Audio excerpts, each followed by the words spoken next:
സുവിശേഷത്തിലൂടെ ക്രിസ്തുനാഥൻ നമുക്ക് പരിചയപ്പെടുത്തി തരിക. എനിക്കും ഈശോയെ പിന്തുടരാനായിട്ട് അല്ലെങ്കിൽ അനുഗമിക്കാനായിട്ട് ഒരു സാധ്യതയുണ്ട്. കാരണം ക്രിസ്ത്യാനി എന്ന് നമ്മുടെയൊക്കെ മേന്മ പറഞ്ഞ് നടക്കുന്നുണ്ട്. ഞാനൊരു ക്രൈസ്തവനാണ് താനും, പക്ഷേ ക്രിസ്തുവിനെ സ്നേഹിക്കുന്നുണ്ടോ എന്ന് ആത്മാർത്ഥമായിട്ട് ചോദിച്ചാൽ പലപ്പോഴും നമുക്ക് സംശയമാണ്.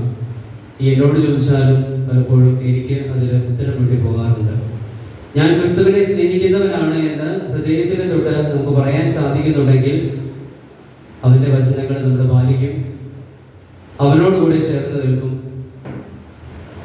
അവന് വേണ്ടിയിട്ടായിരിക്കും പിന്നെ നമ്മുടെ ജീവിതം മുഴുവൻ.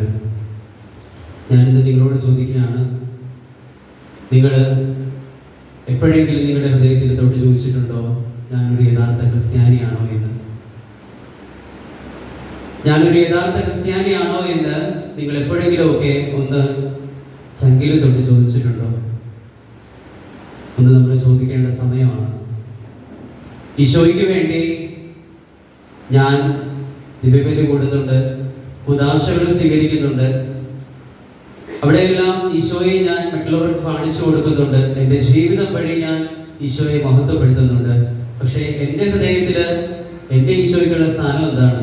ഞാനും ഈശോയും തമ്മിലുള്ള ബന്ധം എന്താണ്?